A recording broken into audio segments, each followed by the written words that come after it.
est en train de jaser. Il faudrait commencer pour de vrai l'émission. On est à C'était hier. Je suis avec Jean-Yves Doucette. On va faire une genre d'histoire de la balle à Saint-Léonard d'Aston.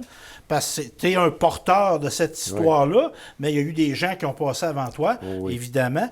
Donc, l'origine, parce que là, moi j'ai 49 ans, t'as quel âge, toi? 52? OK, pas loin, je suis très content que tu me dises ça. mais on a joué de la balle à Saint-Léonard, mais il y avait le terrain de balle où ski. On va situer les choses physiquement. Là. Il appartient à Fabrique. C'est un terrain qui appartient à l'Église. Oui. Il a été cédé pour 100 ans. À la municipalité. Ah oui, pour faire un terrain de balle. C'est pour ça qu'il y a quelque chose de saint. Il y a une odeur de sainteté. Et il y a des fantômes. D'ailleurs, à l'époque, le curé venait faire le lancer officiel dans les tournois. Ben, j'ai vu ça. Quand on commençait la saison, c'est le curé. Moi, c'était Charles-Édouard. Oui, c'est ça. Avant ça, c'était qui? Charles-Édouard, c'était un bon joueur de balle. Oui, il était athlétique. Donc, c'est ça. Fait que, physiquement, le terrain qui est au coin, là, devant l'hôtel Royal, à côté du Pignon, devant la clinique médicale, il y avait un terrain là. Oui. Et il y avait de la balle du baseball, de la balle de nez. Il y avait de la balle rapide. OK.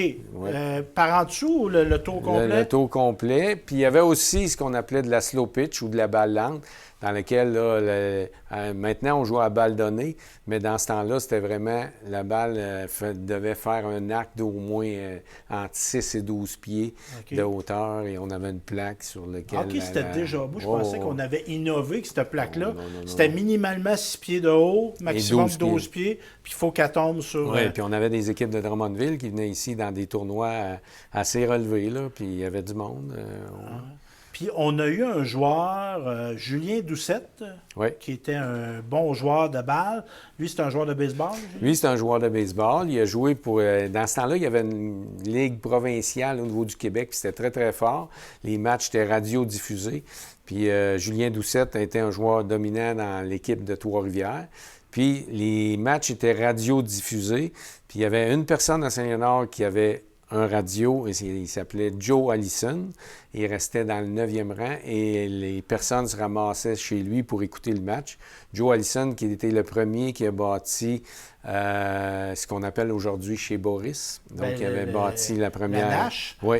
Okay. La première bâtisse, c'est Joe Allison qui l'a bâti. Mais là, c'est Allison, là, ça résonne de quelque chose dans mon oreille. C'est le grand-père à Georges? C'est le grand-père à Georges. Allison, ouais. OK. Oui. Ben lui, Joe, il jouait de sa balle? Non, je pense qu'il jouait à la balle, là, mais... C'est notre joueur, notre premier grand joueur de balle de Saint-Léonard, c'est Julien. Et lui, j'ai une photo ici de fastball. En 1955, c'est ça. En 1955, là, c'était l'équipe de Saint-Léonard, donc beaucoup de joueurs qu'on connaît, là, Yvonne Écroné, Victor Courchaine. C'était les grands sportifs du temps qui jouaient à la balle rapide et aussi au hockey dans le temps. Là. Et là, cette équipe-là de la balle rapide, comme tu disais, tantôt on disait qu'il y avait des équipes de Drummondville. Eux, ils vont être dans un circuit régional? Bien, je pense, mais j'ai pas d'informations sur le circuit dans lequel ils jouaient. Mais les tournois de la balle lente, c'était des tournois qui se déroulaient ici à Saint-Léonard. Puis c'était commandité par, dans le fond, Dorès et Dorédion. Oui. La meunerie qu'on avait au cœur du village, là, qui est maintenant rendue des blocs. Là. Oui.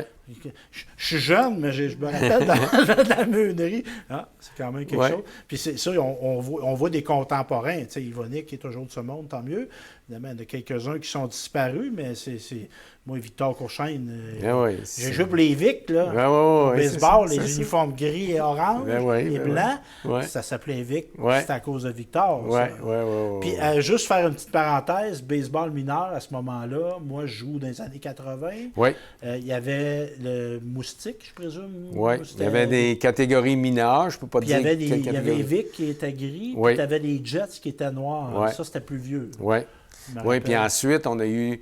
le baseball a changé, puis ça a été la balle rapide mineure qui a embarqué aussi. Il y avait une ligue midget dans le Parce que dans le fond, quand tu étais à cette époque-là, les années 70-80, tu jouais à la balle, tu étais jeune, tu jouais au baseball, puis tu jouais à la balle quand tu étais un adulte, tu jouais soit à la balle rapide ou à la balle donnée. C'est ça. Il n'y avait pas de baseball dans la région, il y avait... on ne disait pas qu'on jouait à la fastball. Moi, mon père, il disait « tu joues à Ben ». OK? Parce que le meilleur lanceur de la région, puis un des bons, il s'appelait Ben Deshaies, de la boulangerie Deshaies. Okay. Et semble-t-il, moi je l'ai jamais vu, mais semble-t-il, c'était un excellent lanceur, d'où on disait, ben on joue à Ben. Ah, c'est quand même quelque chose. Il a légué Ouais, dans l'imaginaire. Donc, beaucoup de tournois, des équipes. Puis, on avait à Drummondville, moi, je l'ai étudié, le phénomène dans le hockey, il y avait des équipes d'usines. Oui, c'est l'Anise. Ouais. Beaucoup d'équipes, le Tart Transport, la Célanise, il y avait beaucoup d'équipes qui venaient jouer ici. Puis, eux autres, quand ils arrivaient de la ville, puis il y avait des beaux uniformes. Puis, c'était impressionnant. Ça m'impressionnait à l'âge que j'avais. Les gars de la campagne, on va leur montrer comment ça se joue. Ben, des fois, on devait gagner. Même sur le temps des gars de la carte. Et là, bon, terrain, puis aussi, je fais une parenthèse, c'est notre ami Rousseau, qui est conseiller municipal. François Rousseau. François a partagé sur le fameux groupe Dave Chavanel, Sayonara 70. À un moment donné, il a partagé une photo, c'était Henri Richard et Maurice Richard, Oui, qui sont venus. Ils sont posés devant le terrain de balle. Ils étaient peut-être venus jouer une partie d'exhibition, quelque chose de même. Mais ce terrain de balle-là va être, à un moment donné, modifié. Oui. Il va être réarpenté. Oui. Parce qu'on peut penser que les gens avaient fait ça à l'œil. Oui. Il y avait un moyen de l'époque qu'on ne critiquera pas. Là. Ouais. Mais c'est Denis Allard. Allard qui a vraiment là, rénové pour la première fois le terrain. Puis on avait des clôtures, tout était fait en bois. Et sur chaque bande, il y avait un commanditaire, soit un commerce de la place, qui avait payé pour qu'on puisse rénover le terrain. Puis vraiment, Denis avait travaillé vraiment, vraiment fort. Là, toutes les clôtures, c'était en bois. Puis Denis qui va continuer son action. On va faire une petite parenthèse, mais les terrains de balle de la polyvalente, c'est lui qui les a fait. Parce que ouvre l'école, c'est un champ d'arrière. Il n'y avait pas de terrain et on va tracer un terrain de football, une piste d'athlétisme. C'est un artisan. Si on a les infrastructures exceptionnelles qu'on a dans une école secondaire ici, je pense qu'on doit beaucoup à Denis. Donc, des terrains de balle. Et là, dans les années 70, la balle rapide, la fastball, va connaître un essor, même qu'on a une ligue locale. Oui, on a une ligue locale qui comprenait 4 équipes, soit Jacques Alibessic, Garage Guévin, Restaurant Le Pignon et Hôtel Le Royal. Puis c'était le rendez-vous à chaque semaine là, des amateurs de balle rapide qui allaient voir la ligue locale dans laquelle évoluaient les gens de la place, dans le fond. Ben oui, moi j'ai des souvenirs des tournois familiaux. Oui, aussi. Il y avait les Ali, les Guévin, les Allard, etc. Puis là, je me rappelle Moi, j'étais jeune, c'était des vieux. Il y avait des vieux monsieur devant la cabane du marqueur. Puis là, ça pariait. Il y a des gageux. Ça pariait aussi, à cette heure. Mais là, moi, les gars que j'ai vus parier, ils devaient jouer dans ce temps-là. Je t'inquiète, des fois, j'arrive, moi, je vais voir la barbe. J'aime ça m'asseoir derrière la barbe. Puis je dis, mais ça, moi, je dis, c'était des vieux que ce soit là. C'est parce qu'on est rendus vieux, nous autres aussi. Années 70, René Lupien. Il y a eu un personnage, parce qu'on a parlé de Julien Doucette, on a parlé de Denis Allard. Il y a des personnages pivots comme ça. René Lupien, c'est qui, ça? René Lupien, c'est le propriétaire de l'Hôtel Royal. Puis lui, il va acheter une équipe qui s'appelle les Reds de Drummondville, qui joue dans une ligue provinciale de balle rapide, puis dans laquelle évolue le meilleur lanceur au Québec, qui s'appelle Michel Collins. Donc, il va déménager cette équipe-là ici à Saint-Léonard. Cette équipe-là qui regroupait des joueurs de Drummondville, mais aussi des joueurs de Trois-Rivières, d'un peu partout en province. Puis, ils ont vraiment fait leur marque dans cette ligue-là. Ça peut paraître étonnant. C'est un peu de penser, on prend une équipe à New York puis on l'amène à Albany. C'est pas Drummondville, c'est nord. On a bien beau être fiers d'être ça nord, c'est pas Drummondville, mais c'est parce que lui, s'il a fait ça, il voyait un marché. Il y avait du monde qui venait voir ça. Puis lui, ça faisait rouler son hôtel. Oui, après c'est sûr que... Non. C'est sûr que dans cette équipe-là, entre autres, il y avait Jean-Yves Martin, qui est, si je ne me trompe pas, le père de René Martin, qui est dans l'organisation des Aigles de Trois-Rivières présentement. Puis on a-tu des gars de Saint-Laure qui ont joué dans On a Pierre Bouchard qui a joué là-dedans, puis Pierre-René aussi. Notre pinote. Oui. Pierre-René qui était un excellent joueur. Il a marqué l'histoire de la balle à Saint-Léonard. Puis il a joué 1 an et demi pour cette équipe-là. C'est un très bon joueur de hockey. Puis on avait aussi, Jacques Lemay qui était le préposé au bâton. Bad boy. Ouais. Pierre, c'était quelle position? Sa position naturelle? Oui, il jouait à l'Aréco. OK.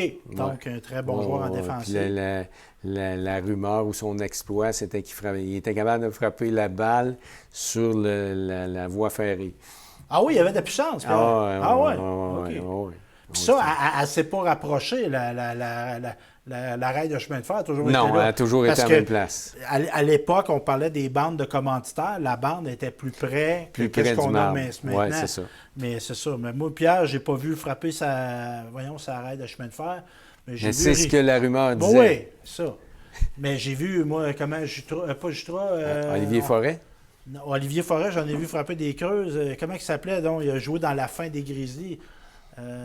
Richard Jutra. Oui, Richard Jutra. Richard Jutra qui a été un joueur dominant aussi à Saint-Léonard. Beaucoup de puissance au bâton. Il avait tout un bras aussi. Moi, j'ai joué à softball avec lui. Puis lui, ce torieux-là, si t'écoutes, toi, là, moi, j'étais au premier but. Il retardait, puis il se craquait, puis là, il me lâchait une balle rapide. Il dit, lance-moi raide, ça fait mal. Lance-moi raide, le gars va être retiré pareil. Il attendait. Puis, paf! Effectivement. Il donnait un show. Fin des années 70, début des années 80, les Champlain. Oui, là, on a Jean-Paul Lacharité qui, lui, possède un commerce d'huile à chauffage. Le Sonoco. La compagnie Champlain. Donc, l'équipe, en premier, c'est appelé les Champlain. Okay. Et leurs pantalons étaient faits à la Nashot. Ils jouaient des jeans? Non, c'était un pantalon de balle, mais confectionné par les employés de la Nashot, une culotte rouge. Très significatif. Oui. Ben oui. Et par la suite, Jean-Paul Lacharité a changé de compagnie d'huile.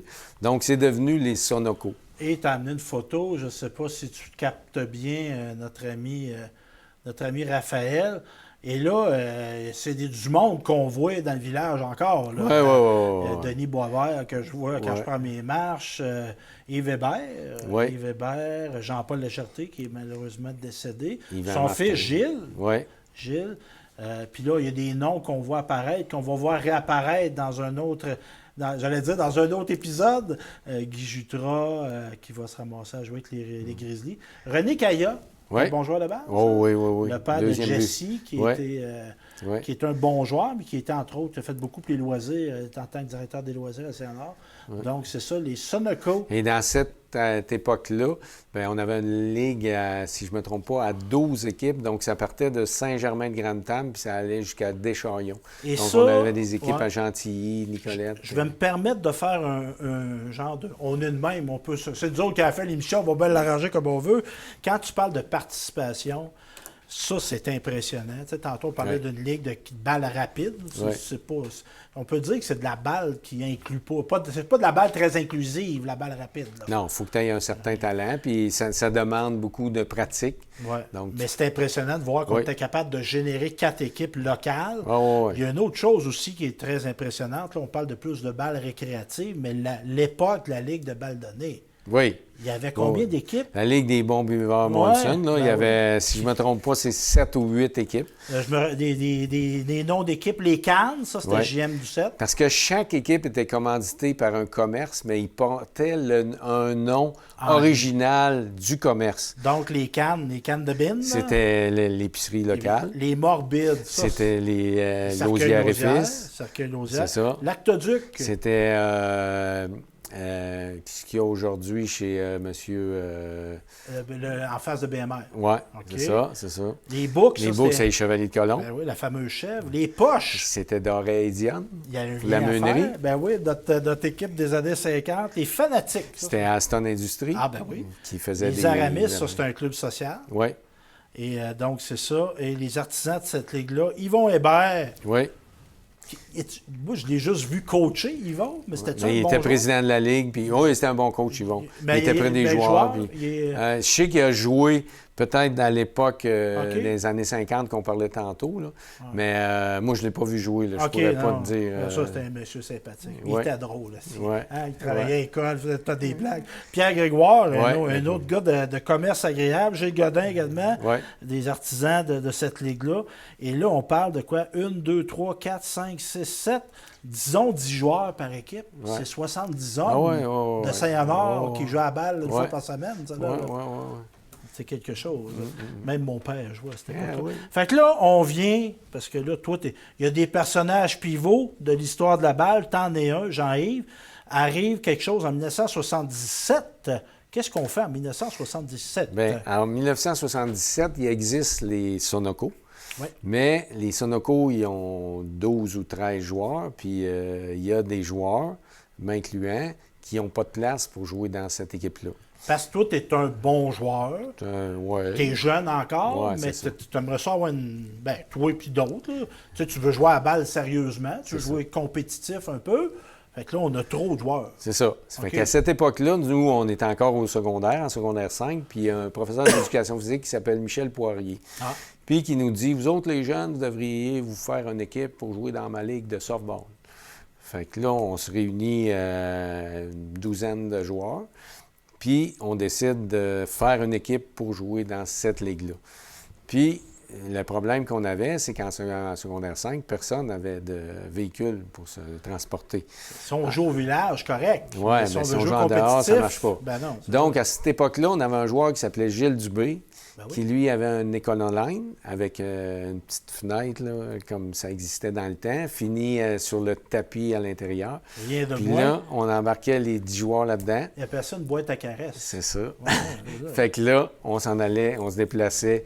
À chaque match, c'est Gilles qui nous amenait parce que nous autres, on n'avait aucun permis de conduire à ce moment-là. Puis là, vous n'aviez pas nécessairement tout un banc et une ceinture chaque. Là. Non. Mais tu racontes ça. Quand j'ai fait mon livre sur le hockey, moi, j'ai rencontré des messieurs d'un certain âge de dire, tu sais, nous autres, on allait jouer au hockey dans un snowmobile. Oui. Il n'y a pas de chemin. Non. Ils embarquaient dans le snowmobile, puis à un moment donné, il y a eu un problème. Ils sont arrivés à la patinoire qu'ils devaient jouer, ils sentaient l'huile. C'était l'époque. Hein? C'est ça. Donc, on a Gilles là, qui nous charrie toute l'équipe. On rentre l'équipe dans le camion. Alors là, on va jouer dans une ligue régionale pour un certain temps. Puis on va participer à plusieurs tournois. C'est les Grizzlies. Oui. C'est qui arrive avec ce nom-là? Parce que, tu sais, des fois, des animaux, des noms d'animaux, c'est parce que tu dis, tu sais, comme nous autres, on aurait pu appeler ça les chevreuils. Il y a des chevreuils à base, des vaches.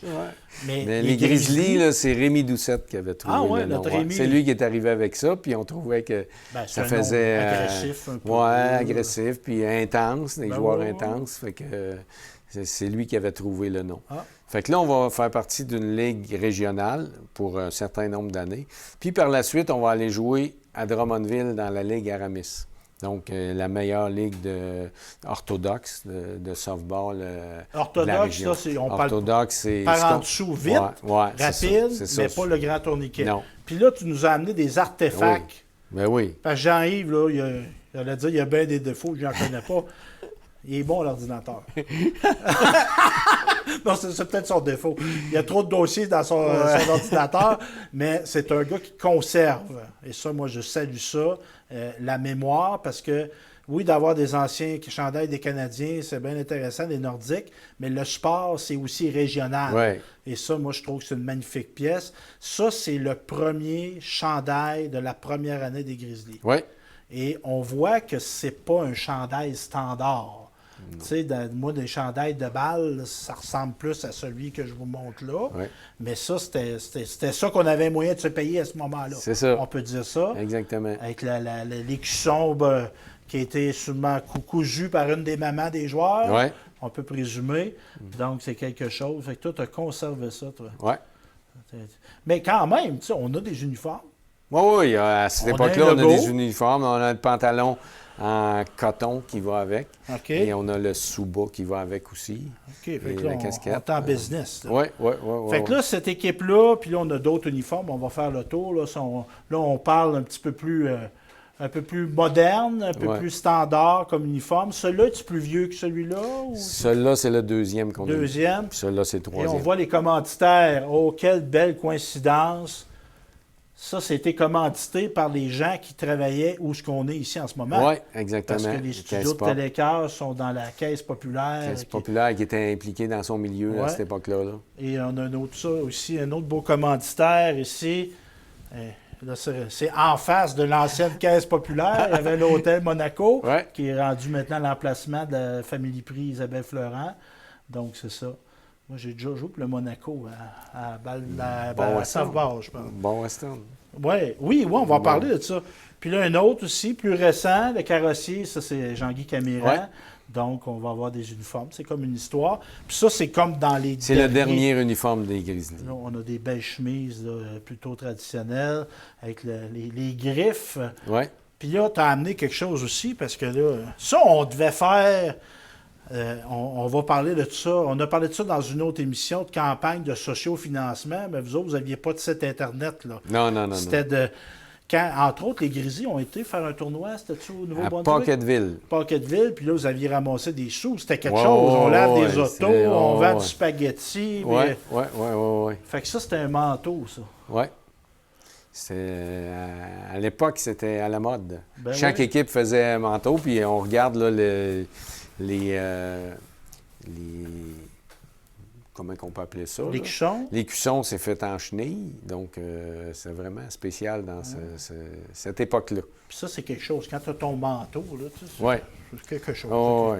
Fait que là, les Grizzlies vont jouer dans la Ligue Amaramis. On va participer à des tournois. On vient de parler à Pocketville, on était à Malbaie, à Asbestos. Puis là, par la suite, on va jumeler les Sonoco et les Grizzlies, qui vont devenir les Grizzlies. Puis là, c'était comme, je ne veux pas exagérer dans la remarque que je vais faire, mais Sonoco, c'était comme le club des vieux, puis vous autres, étiez le club des jeunes? Oui, c'était un petit peu ça. Okay. Ouais, c'était un petit peu mais ça. Vieux, il y avait c'était pas des gars de 70 ans. Non. Mais vous autres, vous étiez comme des 16 à 20, puis eux autres, c'était des gens... Puis il y en avait dans les Sonoco aussi qui étaient jeunes. Donc, on a réussi à jumeler les deux équipes pour faire les Grizzlies qui vont jouer à la balle rapide dans une ligue régionale d'ici et qui vont participer à une année au championnat provincial à Honfleur dans la région de Bellechasse aussi. Fait que, puis même, je voyais dans tes notes, une année, on a fait 12 tournois. Oui, un été, on a fait 12 tournois. Donc, mais là, ça, là, c'était, aviez-vous, la majorité des joueurs, on n'avait pas commencé à avoir des enfants, là. Non. On était encore dans la fleur de l'âge. on était plus disponible. C'est ça, on montrera les belles photos tantôt. On l'a effleuré tantôt. Bar Western, ça, c'était commandité par Pierre Grégoire de Monaco. Ça, je me rappelle d'un uniforme qui ressemblait à celui des Vic. Oui. Gris, orange, noir, blanc. C'est basé sur celui des Orioles de Baltimore de l'époque. Comment il s'appelait leur coach qui choquait tout le temps? Earl Weaver. Exactement. Fait que dans ce temps-là, c'est ça. Là, c'était Abdou qui... Oui, c'était Yves Lemay qui était propriétaire. Abdou, moi, je me rappelle pas. Oui, c'est ça. Fait que nous, on a le jumelage des Sonoco et des Grizzlies ont décidé de jouer à la balle rapide de la Ligue régionale. Puis eux, le Bar Western, ont un petit peu pris notre place, si tu veux, dans la Ligue orthodoxe régionale. Parce que moi, j'ai des souvenirs de ça. Yves René, ça jouait là-dedans, Claude Picard, Junior René. Oui. Qui qu'il y avait dans cette équipe? Kaya, René. Jean-Yves Poisson aussi. Oui, il était lanceur. Oui, je me rappelle de ça. Et donc, Bar Western qui va être présent. Et les années 80, évidemment, on va recevoir. Beaucoup de tournois. Des tournois, moi j'ai parlé de tournois familiaux, là, mais là on va avoir des tournois de balles rapides aussi. Oui, et dans lesquels on a reçu des équipes de l'Ontario. Là. Un exemple, Scarborough est venu jouer ici, Alfred, Ontario, aussi Orléans, une équipe d'Ontario qui est venue jouer. Puis dans ce temps-là, il y avait un excellent calibre. Là. Puis cette époque-là, les gens ont peut-être de difficulté à figurer, mais on parle de week-end complet, puis même on commençait à jouer des matchs les jeudis soirs, parce qu'il y avait tellement de matchs, et ça jouait quasiment de nuit. Moi, je me rappelle d'avoir annoncé marquer des matchs à 2-3 heures du matin, donc c'est ça. Puis les organisateurs de tournois, moi, j'ai déjà eu des informations du 150, 125, 15 de 24 vendus d'une fin de semaine. Ouais. On ne ferait plus ça aujourd'hui. Non, Il y a eu non. des règlements, entre autres, sur l'alcool au volant, qui sont très, très, très, très bonnes choses, mais c'était une autre époque. Ils se buvaient de la bière. Puis dans les années 70, moi, je me rappelle, là, j'étais jeune, puis c'est pas moi qui avais organisé le tournoi, mais entre autres, dans un match avec Gentilly contre Saint-Léonard, il y avait eu du grabuge, puis certains joueurs qui avaient grimpé dans les estrades, puis on avait été obligé de faire venir la police. Ah ouais. À l'exemple des Bruins de Boston contre les ça. Rangers de New York. C'est ça. Au petit Paul Laplante à la belle époque des frères Hanson. Salut Paul. Donc c'est ça, parler de tournoi de balle. Et toi, tu vas avoir, on a parlé du rôle que tu as eu dans Grizzly. À un moment donné, tu es devenu comme le joueur, le Reggie Dunlop, toujours resté dans Slapshot. Tu étais le joueur entraîneur. Tu étais l'organisateur. Oui, avec Guy Jutra, qui était mon collègue.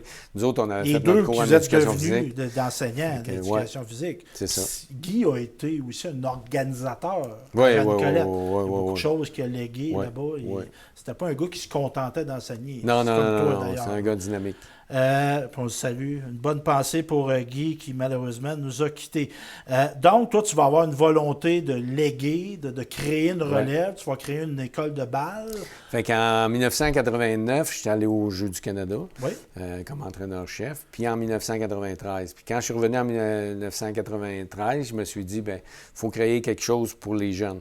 Donc, à ce moment-là, j'ai créé une école de balle qui, une fois par semaine pendant l'été, se déroulait pour des jeunes qui, certains ne jouent pas à la balle, mais ils veulent vivre une expérience. Et ça existe depuis ce temps-là, cette école de balle-là. Ouais. Donc, une fois par semaine. Puis c'est ce qui est arrivé, ce qui a contribué à la création de l'Express de Saint-Léonard. Oui, qui est des équipes mineures, des jeunes enfants, des ados aussi. Et je m'en voudrais de l'oublier avant de quitter. Là, on a parlé de garçons, on a parlé d'hommes, mais il y a des femmes aussi qui ont joué à la balle très sérieusement dans notre région. Entre autres, Claudette Bergeron qui a créé, elle vient pas de Saint-Léonard, elle vient de Saint-Célestin, mais qui a créé une école de balle. Oui, pendant quelques années, là, de 1997 à 2002, on a fait, Claudette a lancé l'école de balle Claudette Bergeron. Le même principe qu'une école de hockey, mais l'été. Donc, il y avait beaucoup de jeunes qui venaient pendant une semaine de temps familiarisés avec les techniques de la balle rapide. Et pour conclure, sans tambour ni trompette, on a une ligue de femmes qui joue le lundi soir. Il était le mardi, mais là, pour convenir aux besoins de l'Express, c'est déplacé de lundi. Ça a toujours joué sans discontinuer, ça. C'est la Ligue des femmes. Là. Et maintenant, ils ont des commanditaires, ils ont des uniformes. Moi, je salue ça. Entre autres, le Pilouface qui a payé des uniformes, des chandails pour les femmes. Donc, on a une vingtaine de femmes qui, depuis... nombre d'années sous la direction de Céline Boisvert, qui s'occupe de cette ligue-là avec sa fille Andréane. Donc, c'est vraiment Céline, un beau projet. Qui fait une dodo de Dominique Michel d'Allemagne. Elle dit « C'est ma dernière année, c'est ma dernière année. » Puis elle part pas, toujours très en forme, Céline d'ailleurs. Puis c'est ça, il y a eu entre autres, Tourigny, la dame qui était dans les premières à jouer à la balle, qui s'occupait de la cafétéria à l'école. Henriette? Oui, elle était impliquée dans la balle à l'époque. Donc, c'est ça, fait qu'on les salue. Merci Jean-Yves. Là, on a fait une partie 1. Oui. Parce qu'il y aura une partie 2. Là, on va parler de quoi dans la partie 2? Probablement de l'Express, des championnats canadiens qu'on a eus à Saint-Léonard, des équipes du Québec, des joueurs de Saint-Léonard et de la région qui ont fait partie des équipes du Québec, qui ont représenté la province fièrement. Merci. Très intéressant, Jean-Yves, historien de la balle. Et acteur.